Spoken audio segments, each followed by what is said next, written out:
आज बात करने वाले हैं डॉक्टर एपीजे अब्दुल कलाम के बारे में। इनकी जीवन परिचय के बारे में, इनके संघर्ष की कहानी कैसी रही, अपने जीवन काल में क्या क्या किए।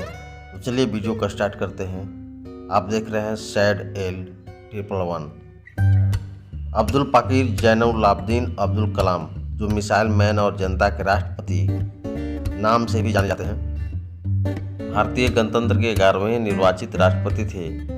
वे भारत के पूर्व राष्ट्रपति, जाने माने वैज्ञानिक और अभियंता के रूप में विख्यात थे। उन्होंने सिखाया, जीवन में चाहे कैसे भी परिस्थिति क्यों न हो, पर जब आप अपने सपने को पूरा करने की ठान लेते हैं तो उन्हें पूरा करके ही रहते हैं। अब्दुल कलाम मसूदी के विचार आज भी युवा पीढ़ी में को आगे बढ़ने के लिए प्रेरित करते रहते हैं। 15 अक्टूबर 1931 वो धनुषकोडी गांव, जो रामेश्वर तमिलनाडु में पड़ता है, में एक मध्यम वर्ग मुस्लिम अंसार परिवार में इनका जन्म हुआ।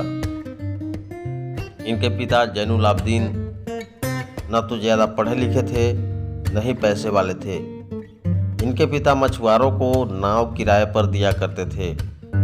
अब्दुल कलाम संयुक्त परिवार में रहते थे।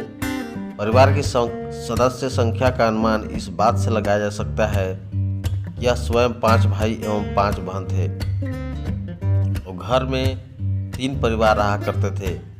अब्दुल कलाम के जीवन पर इसके पिता का बहुत प्रभाव पड़ा। वे भले ही पढ़े लिखे नहीं थे, लेकिन उनकी लगन और उनके दिए संस्कार अब्दुल कलाम के बहुत काम आए।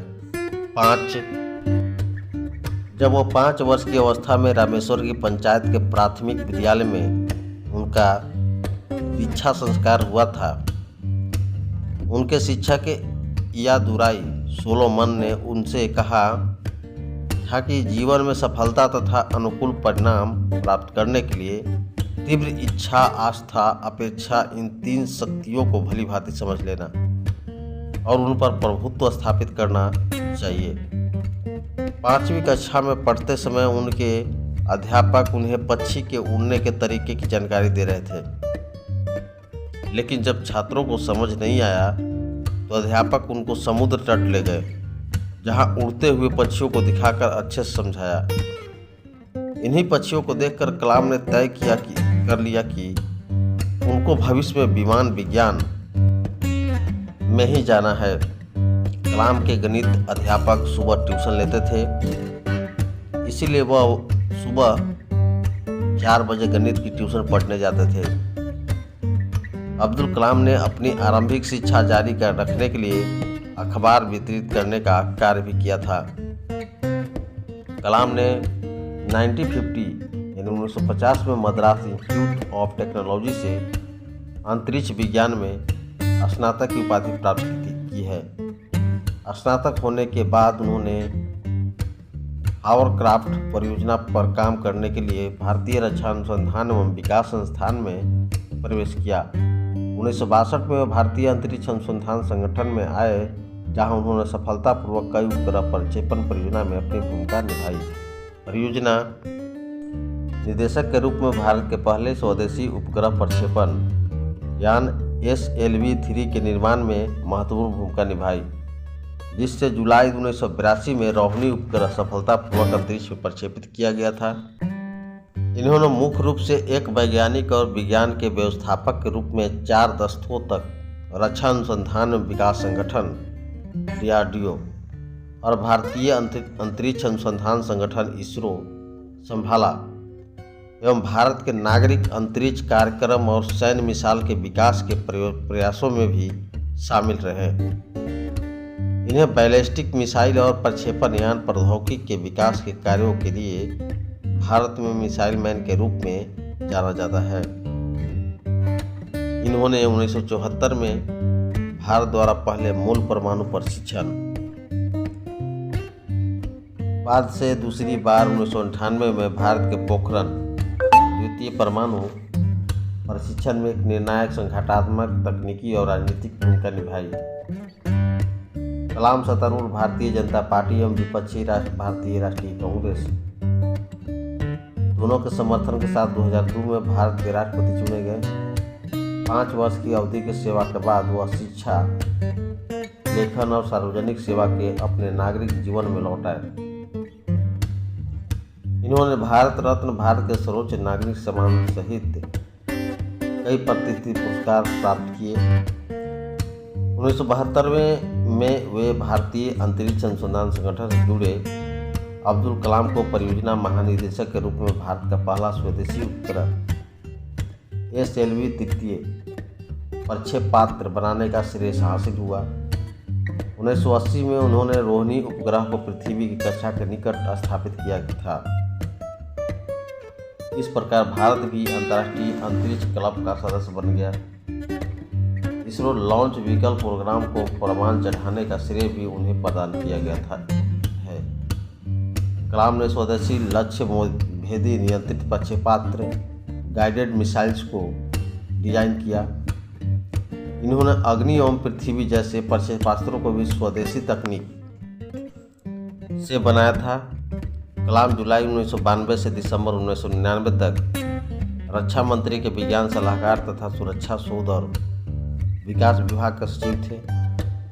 उन्होंने राजनीतिक प्रक्षेपास्त्र प्रणाली का उपयोग आग्नेय शास्त्रों के रूप में किया। इसी प्रकार पोखरण में दूसरी बार परमाणु प्रशिक्षण की भी परमाणु ऊर्जा के साथ मिलाकर किया। इस तरह भारत ने परमाणु हथियार के निर्माण की क्षमता प्राप्त करने में सफलता अर्जित की। कलाम ने भारत के विकास स्तर को 2020 तक विज्ञान के क्षेत्र में अत्याधुनिक करने के लिए एक विशिष्ट सोच प्रदान की। यह भारत सरकार के मुख्य वैज्ञानिक सलाहकार भी रहे। 1912 में भारतीय रक्षा अनुसंधान एवं विकास संस्थान में वापस निदेशक के तौर पर आए और उन्होंने अपना सारा ध्यान गाइडेड मिसाइल के विकास पर केंद्रित किया। अग्नि मिसाइल और पृथ्वी मिसाइल का सफल परीक्षण का श्रेय काफ़ी कुछ उन्हीं को है। जुलाई 1992 में वे भारतीय रक्षा मंत्रालय में वैज्ञानिक सलाहकार नियुक्त हुए। उनकी देखरेख में भारत ने 1998 में पोखरण में अपना दूसरा सफल परमाणु परीक्षण किया और परमाणु शक्ति से संपन्न राष्ट्रों की सूची में शामिल हुआ। राष्ट्रपति निर्वाचित हुए थे। उन्हें भारतीय जनता पार्टी समर्थित NDA घटक दलों ने अपना उम्मीदवार बनाया था, जिसका वाम दलों के अलावा समस्त दलों ने भी समर्थन किया। बात है 18 जुलाई 2002 को कलाम को 90% बहुमत पर द्वारा भारत का राष्ट्रपति चुना गया था और उन्हें 25 जुलाई 2002 को संसद भवन के अशोक कक्ष में राष्ट्रपति पद की शपथ दिलाई गई। इसी संक्षिप्त समारोह में प्रधानमंत्री अटल बिहारी वाजपेयी, उनके मंत्रिमंडल के सदस्य तथा अधिकारीगण उपस्थित थे। इनका कार्यकाल 25 जुलाई 2007 को समाप्त हुआ। अब्दुल कलाम व्यक्तिगत जिंदगी में बेहद अनुशासन प्रिय थे। यह शाकाहारी थे। इन्होंने अपनी जीवनी विंग्स ऑफ फायर भारतीय युवाओं को मार्गदर्शन प्रदान करने वाले अंदाज में लिखी है। इनकी दूसरी पुस्तक guiding souls dialects of the purpose of life आत्मिक विचारों को उद्घाटित करती है। इन्होंने तमिल भाषा में कविताएं भी लिखी है। यह भी ज्ञात हुआ है कि दक्षिण कोरिया में इनकी पुस्तकों की काफ़ी मांग है और वहाँ उन्हें बहुत अधिक पसंद किया जाता है। यूँ तो अब्दुल कलाम राजनीतिक क्षेत्र के व्यक्ति नहीं थे, लेकिन राष्ट्रवादी सोच और राष्ट्रपति बनने के बाद भारत की कल्याण संबंधी नीतियों के कारण इन्हें कुछ हद तक राजनीतिक दृष्टि से संपन्न माना जा सकता है। इन्होंने अपनी पुस्तक इंडिया 2020 में अपना दृष्टिकोण स्पष्ट किया है। यह भारत को अंतरिक्ष विज्ञान के क्षेत्र में दुनिया का सिरमौर राष्ट्र बनते देखना चाहते थे और इसके लिए इनके पास एक कार्य योजना भी थी। परमाणु हथियारों के क्षेत्र में यह भारत को सुपर पावर बनाने की बात सोचते रहते थे। वह विज्ञान के अन्य क्षेत्रों में भी तकनीकी विकास चाहते थे। कलाम का कहना था कि सॉफ्टवेयर का क्षेत्र सभी वचनाओं में से मुक्त होना चाहिए ताकि अधिकाधिक लोग इसकी उपयोगिता से लाभान्वित हो सके। ऐसे में सूचना तकनीक का तीव्र गति से विकास हो सकेगा। वैसे इनके विचार शांति और हथियारों को लेकर विवादास्पद है। उम्मीद करता हूँ ये आप लोग का स्टोरी काफ़ी पसंद आया होगा। इनकी सेकंड स्टोरी जल्द ही अपलोड किया जाएगा। तब तक के लिए जय हिंद दोस्तों। फिर मिलते हैं नेक्स्ट वीडियो के साथ। इस वीडियो को लाइक एंड सब्सक्राइब जरूर करेंगे।